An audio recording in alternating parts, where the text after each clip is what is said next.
Best health packages up to 80% discount. Tirumala Diagnostics. Hello everyone, మీరు చూస్తుంది India's largest digital media network Suman TV. నేను మీ కీర్తి. ఈరోజు మనతో పాటు ఉన్నారు ప్రముఖ మోటివేషనల్ స్పీకర్ శ్రీదేవి గారు. హాయ్ శ్రీదేవి గారు. మొన్న రీసెంట్గా ఒక వీడియోస్ చేస్తూ ఒక కమర్షియల్ ప్రోగ్రామ్ చేస్తూ అందులో ఒక అతను ఒక క్వశ్చన్ అడిగాడు, డబ్బు ఇంపార్టెంటా, ఎడ్యుకేషన్ ఇంపార్టెంటా? తన స్టోరీ చెప్పాడు. తనకు ఫ్రెండ్ ఉన్నాడట, who is earning like some 50 to 1 lakh per month. తన నార్మల్ ఇంటర్ డిగ్రీ చేసి ఫాదర్ బిజినెస్ని కంటిన్యూ చేస్తా అతను అలా చేస్తున్నాడు. ఇంకొక అతను తన best friend who pursued BTech, కానీ ఇంకా జాబ్ వేటలో తను ఉన్నాడు. తన ఎడ్యుకేషన్ ఆయనకి ఎంత స్తోమత ఉందో ఆ స్తోమత తర్వాత నాన్నగారి బిజినెస్తో 1 lakh ఈజ్ ఎర్నింగ్. ఇతను ఇంకా వేటలో ఉన్నాడు. ఎందుకన్నా నాయనకు వచ్చిన గోలా, పార్ట్నర్షిప్ పెట్టుకుందాం పదా అన్నాడు. నాకు అర్థం కాలేదు, దేనికి ప్రిఫరెన్స్ ఇవ్వాలి, డబ్బుకా ఎడ్యుకేషన్కా? ఇప్పుడు వాడు వెంపర్లాడేది ఈ డబ్బు కోసమేగా. ఎంత చదువుకున్నా కూడా, ఎంత చదువు కోసం వెంపర్లాడినా ఇతనికేమో ఇప్పుడే వచ్చేస్తుంది కదా. ఒకలాంటి కన్ఫ్యూజన్ ఏర్పడింది మైండ్లో. ఆ క్వశ్చన్ నన్ను చాలా డిస్టర్బ్ చేసింది ఆ స్టోరీ. సో మీరు ఈరోజు ఆ కాన్ఫ్లిక్ట్ని తీయాలి, నాకు చిక్కుముడిని తీసేద్దాం.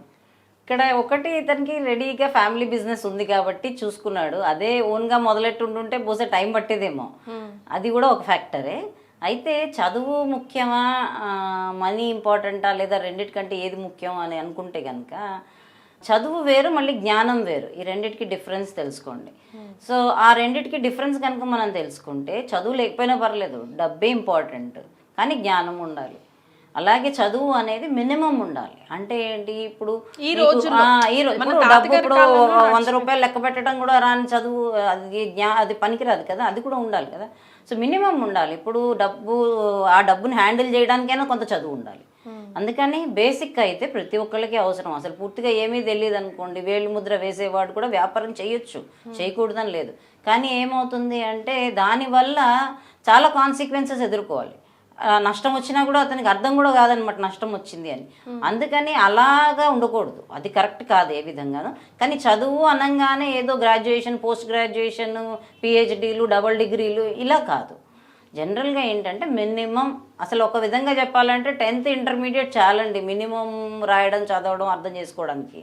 అది సరిగ్గా చదువు కనుక సాగుతూ ఉండుంటే అది చాలు. అదేంటంటే అందులో కూడా మనకి మినిమం నాలెడ్జ్ రాకపోతే మనం మళ్ళీ డిగ్రీ అనో ఇంకోటనో అనుకుంటున్నాం. కానీ అదేం కాదు, మినిమం అయితే చాలు. చదువు అనేది జాబ్ సాటిస్ఫాక్షన్ కూడా కాదు, జాబ్ సెక్యూరిటీ అనేది కల్పిస్తుంది. ఇప్పుడు చదువుకున్నవాడు ఏంటంటే, ఇప్పుడు ఒక వ్యాపారం మొదలెట్టాడు అనుకోండి, ఒకవేళ సక్సెస్ఫుల్ అయితే పర్వాలేదు, సక్సెస్ఫుల్ కాలేదు, రెడీగా ఒక క్వాలిఫికేషన్ ఉంటుంది, ఇమీడియట్గా ఏదో ఒక జాబ్ చేసుకోవచ్చు. సో మేజర్గా అందరూ చదువుకునే దాంట్లో ముఖ్యమైన రీజన్ ఇదే. ఎందుకంటే వ్యాపారం చేయాలని చాలామందికి ఉంటుంది, కానీ ధైర్యం ఉండదు. అలాగే కొంతమందికి చాలా డబ్బు ఉంటుంది, కొంత పెట్టినా నష్టపోయినా పర్వాలేదు, కానీ అందరికీ అంత ఉండదు. ఒక్కొక్కసారి లోన్ తెచ్చి పెట్టాల్సిన పరిస్థితి ఉంటుంది. అంత పెట్టాక ఏ కారణం చేతన లాస్ అయితే ఆ ఫ్యామిలీ రోడ్డును పడిపోతుంది కదా. అందుకని ఏం చేస్తారంటే, కనీసం చదువుకొని చేసుకున్నాము అంటే రేపన్న రోజు ఏమీ లేకపోయినా చదువు ఆదుకుంటుంది కదా, ఆ దృష్టితో ఆలోచిస్తారు. కానీ వాస్తవికంగా చెప్పాలి అంటే డబ్బే అవసరము. ఎందుకంటే ఏ అవసరానికి పోయినా సమాజంలో డబ్బు అంటే జల్సాగా బతకటం అనే కాదు, నిత్యావసరాలు దేనికైనా కూడా డబ్బు అనేది కావాలి. చదువు కూడా డబ్బు కోసమే చదువుకుంటున్నారు. ఈరోజు ఎవరు నాలెడ్జ్ కోసం చదువుతున్న వాళ్ళు లేరండి. చెప్తారు అంతే, కెరియర్ ఇలాంటివన్నీ స్టైలిష్ పదాలు, కానీ వాస్తవంగా కెరియర్ మీన్స్ మోర్ ఇన్కమ్. అంటే జనరల్గా మన పెద్దవాళ్ళు కూడా అంటూ ఉంటారు, నువ్వు బాగా చదువుకున్నాను ఇంకేనా అడవిలో తీసి పడేసినా ఎట్టో గాటో బతుకుతావు, బతుకు నీడుస్తావు అని చెప్పేసి. బట్ తన చెప్పిన స్టోరీ విన్న తర్వాత కోర్స్ వాడికి ఎడ్యుకేషన్ అఫోర్డ్ చేసేది ఉంటుంటే ముందుకు చదువుకునేవాడేమో, వాడికి అక్కడికే ఉంది కాబట్టి వాడు బిజినెస్ క్యారీ చేసుకున్నాడు. బట్ ఇక్కడున్న అతనేమో ఇంకా చదువుతున్నాడు, చదువు కోసం వేట్లాడుతున్నాడు, దట్ మీన్ ఇంకా కెరియర్ ఫార్మేషన్లోనే ఉన్నాడు. ఈలోగా టైం ఏజ్ అంటే తనకి బిజినెస్ లేదు, చదువు క్లారిటీ కూడా లేదండి. ఇప్పుడు there is always room at the top అని ఒక సామెత ఉంటుంది. అంటే ఏంటంటే జనరల్గా టాప్ లెవెల్ ర్యాంక్స్ ఏవైతే ఉద్యోగాలు కానీ ఏవైతే ఉంటాయో అక్కడ ఎప్పుడు ఖాళీ ఉంటుందంట. కాంపిటీషన్ అంతా కిందనే ఉంటుంది, పైన ఎప్పుడు ఈజీగా ఖాళీ ఉంటుంది, కానీ ఆ పైకి వెళ్ళడమే కష్టం. ఇప్పుడు వీళ్ళందరూ ఏం చేస్తారంటే చదువుతారు, కానీ దానికి తగిన నాలెడ్జ్ ఉండదు. ఇప్పుడు మనం చూస్తాం, ఎవరో ఇంజనీరింగ్ చేసి ఏదో పెద్ద కంపెనీకి సీఈఓ అవుతాడు, కానీ అదే ఇంజనీరింగ్ చేసి చాలామంది చిన్న చిన్న జాబ్స్లోనే ఉంటారు. మరి ఏంటి డిఫరెన్స్ అంటే, తను చదివిన సబ్జెక్ట్లో తను పర్ఫెక్షన్ తెచ్చుకుంటాడు, కాబట్టి హీ కెన్ గ్రో. అది ఇంజనీరింగ్ అని కాదు, ఏదైనా కావచ్చు. ఆ పర్ఫెక్షన్ తెచ్చుకుంటే ఇప్పుడు బీకామ్ అంటే కామర్సే కదా అని ఒక చిన్న చూపు ఉంది, కానీ అందులో కూడా చాలా ఎక్సలెంట్గా ఉన్నవాడు, అందులో కూడా లక్షలు సంపాదిస్తున్న వాళ్ళు ఉన్నారు. సో ఇప్పుడు నువ్వు అరే నేను ఇంజనీరింగ్ చదువుకోలేకపోయాను, మా పేరెంట్స్ నన్ను బీకామ్లో వేశారు అని అనుకుంటే అది తప్పు. అందులో కూడా రావచ్చు. కాబట్టి ఏంటంటే ఒకళ్ళు ఉద్యోగం రావడం లేదు చదువుకుని అన్నారంటే నిరుద్యోగం అనేది కరెక్ట్ పదం కాదండి, అది మిస్యూజ్ అవుతుంది. ఎందుకు అంటే నిరుద్యోగము అంటే మన దృష్టిలో, సొసైటీ దృష్టిలో గవర్నమెంట్ జాబ్ రాకపోవడము, అలానే కొన్ని కొన్ని క్రైటీరియాలు ఉన్నాయి. జాబ్ అంటే సాఫ్ట్వేరే, వేరే వాళ్ళందరూ వేస్ట్ అలా అనుకుంటే అందరూ గవర్నమెంట్ జాబ్లు చేయలేరు, ఎప్పటికీ చేయలేరు. ఏ గవర్నమెంట్ ఉన్నా చేయలేరు. అలాగే అందరూ సాఫ్ట్వేర్ సైడే వెళ్ళాలి అంటే వెళ్ళలేరు. అలా వెళ్ళారంటే మళ్ళీ అక్కడ మార్కెట్ పడిపోతుంది, అది కూడా కరెక్ట్ కాదు. సో ఏంటి అంటే వీళ్ళు ఖాళీగా తిరుగుతున్నారు అంటే అర్థం ఏంటంటే వీళ్ళు నాలెడ్జ్ గెయిన్ చేయటం లేదు, ఆ సబ్జెక్ట్ నాలెడ్జ్ గెయిన్ చేయటం లేదు. ఇప్పుడు ప్రతి ఒక్కరికి ఫస్ట్ క్లాస్ అనేది, ఒకప్పుడు ఫస్ట్ క్లాస్ అంటే వాడు చాలా ఇంటెలిజెంట్, ఇప్పుడు first class and all is common. అందుకని ఆ సర్టిఫికెట్ కాదు, నాలెడ్జ్ ఈజ్ ఇంపార్టెంట్.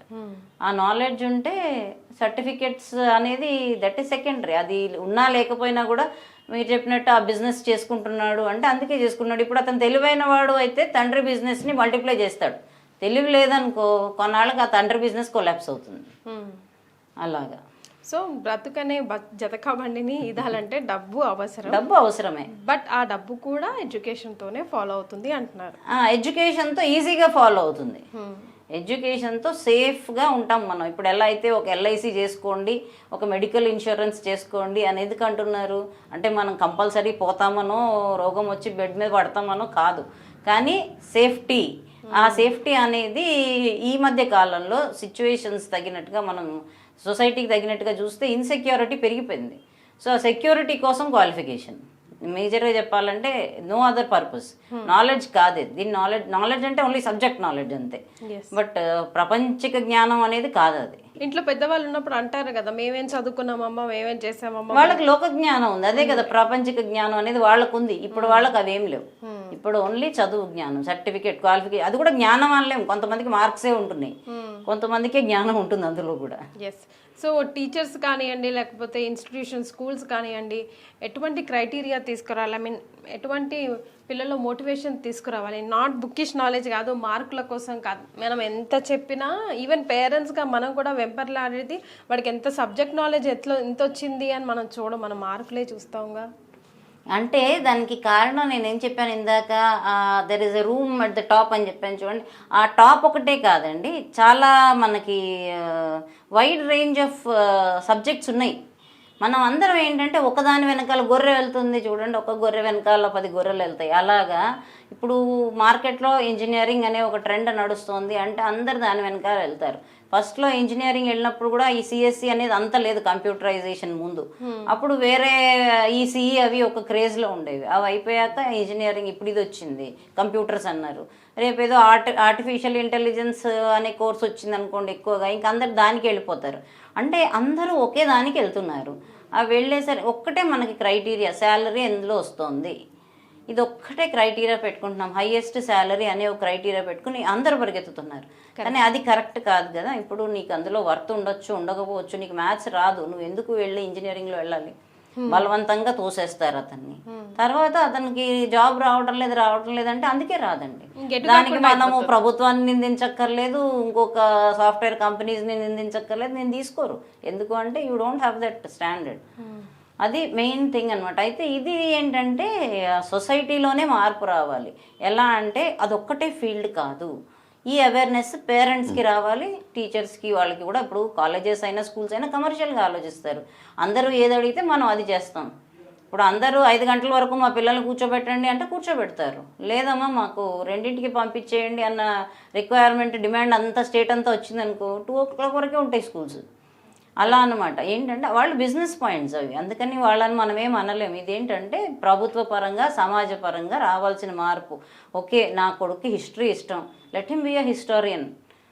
ఆ వే ఆఫ్ దాంట్లో కూడా కొంతవరకు ప్రభుత్వాలు ఏంటంటే ఆ ఫీల్డ్స్లో కొంత జాబ్స్ పెంచాలి. ఇప్పుడు అగ్రికల్చర్ ఫీల్డ్లో ఒక ఆర్కియాలజిస్ట్ ఉంటాడు, ఒక హిస్టరీ ఫీల్డ్ రిలేటెడ్ ఫీల్డ్ ఉంటుంది, ఒక కామర్స్ రిలేటెడ్ ఫీల్డ్ ఉంటుంది. వీటిలో కూడా కొంచెము గవర్నమెంట్ కూడా కొద్దిగా వాళ్ళని ఎంకరేజ్ చేసేలా కొన్ని ప్లాన్స్ వేస్తే ఏదైనా, అప్పుడు ఆటోమేటిక్గా మనుషుల మైండ్ డైవర్ట్ అవుతుంది. హ్యాపీనెస్, ఈ ఫ్రస్ట్రేషన్ లెవెల్స్ ఏవైతే సొసైటీలో పెరిగాయో అవి కూడా తగ్గిపోతాయి. ఎందుకు అంటే చాలా ఆప్షన్స్ ఉంటాయి చూస్ చేసుకునే. ఇప్పుడు అలా కాదు, ఇప్పుడు ఒక్కటే, ఇంకా ఈ ఒకటే ఆప్షన్ వెనకాల అందరూ పరిగెత్తుతున్నప్పుడు కంపల్సరీ రేస్లో వెనకబడిపోతాం. అది. Thank you so much. Okay.